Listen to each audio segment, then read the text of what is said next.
अस्सलाम वालेकुम व्यूअर्स, मैं मुश्ताक खरल और हमारा एक सिलसिला चल रहा है। मैं इंटरनेशनल रिलेशन में पॉलिटिकल साइंस और LLB का इम्पोर्टेंट पेपर इंटरनेशनल लॉ के हम मुख्तलिफ आस्पेक्ट्स पे बात कर रहे हैं। स्टूडेंट्स इस पेपर को शायद मुश्किल समझ रहे हैं, इस वजह से उस घबरा भी जाते हैं, लेकिन इतना मुश्किल पेपर नहीं है जिसको ये इतना मुश्किल समझ रहे हैं। अगर थोड़ी सी कोशिश की जाए, इसको कंसेप्ट को समझ लिया जाए तो ये पेपर आराम से आप हल कर सकते हैं। हमारी जो बकिया वीडियोज़ हैं हमारी प्ले लिस्ट में मौजूद है, MA पॉलिटिकल साइंस और इंटरनेशनल रिलेशन की प्ले लिस्ट में, और इसके अलावा LLB की प्ले लिस्ट के अंदर, और MA उर्दू के स्टूडेंट हमारी MA उर्दू की प्ले लिस्ट में जा सकते हैं। अगर इस तरह की चाहते हैं कि मज़ीद आपको नेक्स्ट वीडियोज़ मिलते रहें तो हमारे चैनल को सब्सक्राइब करें, वीडियो को लाइक करें और वीडियो को ज़्यादा से ज़्यादा शेयर करें ताकि ज़्यादा से ज़्यादा स्टूडेंट्स इसका फ़ायदा उठा सकें। तो आज हमारा जो टॉपिक है वो है रिकग्निशन। बेसिकली रिकग्निशन क्या चीज़ है। इंटरनेशनल लॉ के अंदर इसकी शुरू में तो ज़रूरत नहीं थी, लेकिन बाद में वक्त गुजरने के साथ साथ कुछ ऐसे मामलात होते गए, कुछ जो रियासतें हैं सेपरेट हुई, ख़ासतौर पर डीकोलोनाइजेशन का दौर आता है तो वहाँ, और उससे को रोमन स्टेट्स की बात करें तो वहाँ से ये सिलसिला शुरू हुआ कि जब नई रियासतें आई तो फिर एक मसला बना कि क्या वो रियासतें, उनका अलहदा अपना एक वजूद है, उनकी एक अपनी शनाख्त है, उनकी अपनी एक पर्सनैलिटी है, और अगर वो इस सूरत में है तो दूसरी रियासत जो है वो उसको सरकारी तौर पर या ऑफिशियली उसको रिकग्नाइज़ करती है, उसका ऐलान करती है, उसकी अनाउंसमेंट करती है। उसके फिर 2-3 तरीके हैं उसको इस रिकग्निशन को करने के। सबसे जो इम्पोर्टेंट तरीका ये होता है कि वहाँ आप डिप्लोमेट्स अपने भेजते हैं और उनके डिप्लोमेट्स के लिए यहाँ पर उनको एकोमोडेट करते हैं, ये एक जो फॉर्मल तरीका हो जाता है। उसके बाद अगर आप उस मुल्क के साथ अपनी तिजारत भी शुरू कर देते हैं, उसके साथ अपने जो एक्सचेंज ऑफ जो हायर अथॉरिटीज़ हैं तो वो भी शुरू हो जाती हैं, तो एक लिहाज से समझे तो आपने उसको रिकग्नाइज़ कर लिया है। जो इंटरनेशनल लॉ के अंदर बेसिकली 5 इसकी फॉर्म्स हैं रिकग्निशन की, उनकी हम बात करें तो उससे पहले हम देखेंगे कि रिकग्निशन एक स्टेट की भी होती है और एक गवर्नमेंट की भी होती है। एक स्टेट अगर बुनियादी तौर पर वो अपने 4 जो उसके असूल हैं, जो उसके अनासर हैं, उसके पास अपना इलाका भी हो, उसके पास अपनी आबादी भी हो, उसके पास हुकूमत भी और ख़ुद मुख्तारी भी हो, तो वो इस काबिल होती है कि उसको दूसरी रियासतें जो है वो रिकग्नाइज़ करें या तस्लीम करें।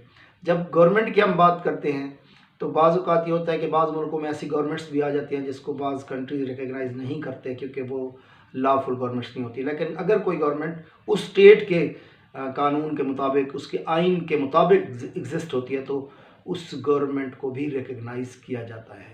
तो ये रिकग्निशन हो जाती है गवर्नमेंट की। जहाँ तक स्टेट की रिकग्निशन का ताल्लुक है तो उसमें हमारे पास 5 तरह की रिकग्निशन है। इसमें सबसे पहले डिफेक्टो रिकग्निशन है।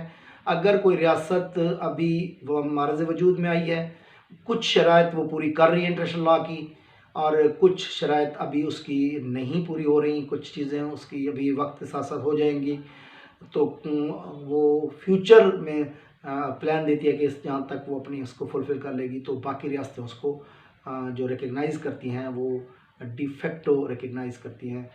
कंप्लीट रिकग्नाइज हम समझते हैं कि नहीं कर, जिस तरह डी-जोरे रिकग्निशन है, इसके अंदर वो रियासत अपने तमाम जो लॉज हैं फुलफ़िल कर रही होती है, वो इंटरनेशनल पर्सनैलिटी अपनी एज्यूम कर चुकी होती है, उसका एक सब्जेक्ट ऑफ इंटरनेशनल लॉ भी बन चुकी होती है, तो उसको तमाम कंट्रीज़ जो हैं वो फाइनली रिकग्नाइज़ कर देते हैं। तो इसको हम लोग कह सकते हैं कि कंप्लीट रिकग्निशन होती है, और वो कंडीशनल होती है जो डिफेक्ट होती है, ये कंप्लीट होती है डी-जोरे रिकग्निशन। बाद है हमारे पास रिकग्निशन ऑफ बेलिजेरेंसी।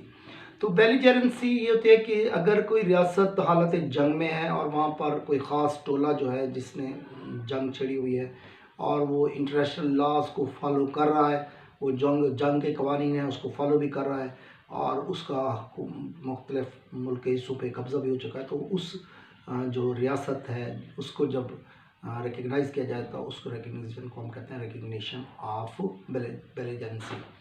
उसके बाद रिकग्निशन ऑफ इंसर्जेंसी होता है। अगर बगावत हो जाए, मुख्तलिफ मुल्क के हिस्सों के अंदर बगावत हो जाए, और बगावत इस हद तक हो जाए कि वहाँ पर जो कॉन्स्टिट्यूशनल बॉडी है वो वर्किंग हालत में ना हो, कॉन्स्टिट्यूशनल जो इदारे हैं वो भी अपनी वर्किंग हालत में ना हो, तो ये हालत जो बगावत है, इस हालत में जो आपको रिकग्निशन दी जाती है उस स्टेट को, वो रिकग्निशन ऑफ इंसर्जेंसी होता है। और इसके बाद गवर्नमेंट इन एग्ज़ाइल की एक टर्म इस्तेमाल होती है, recognition of government in exile. बाज़ सियासी टोले किसी दूसरे मुल्क में जाके क्लेम करते हैं वहाँ बैठे हुए कि गो के वहाँ की जो फ़िज़ा है वो साजगार नहीं है, वो मुल्क छोड़ने में मजबूर है, लेकिन हुकूमत उनके कंट्रोल में है और वहाँ वो अपनी हुकूमत मुकम्मल तौर पर जो है वो अपनी रियासत को भी अपने हाथ में लिए हुए हैं और हुकूमत पे भी उनका पूरा कंट्रोल है। तो वो जब इस चीज़ का क्लेम करते हैं तो उस रियासत को जब दुनिया रिकग्नाइज़ करती है तो इसको कहते हैं recognition of government in exile. तो वो गवर्नमेंट चलाने वाले लोग जो होते हैं वो अपने मुल्क के अंदर नहीं होते, वो मुल्क से बाहर होते हैं। ये है रिकग्निशन की मुख्तलिफ हालतें। तो बाज़ ममालिक को अगर वहाँ की जो ऐसे आइडियालॉजीज़ हैं रिलीजियस हवाले से भी जिनको हम लोग एक्सेप्ट नहीं कर पा रहे होते, तो हम उसको किसी सूरत में भी रिकग्नाइज़ नहीं करते। जिसकी हमारे पास एग्जांपल ये है कि हमने आज तक इसराइल को रिकग्नाइज़ नहीं किया, हम उसको एक अलग स्टेट नहीं मानते।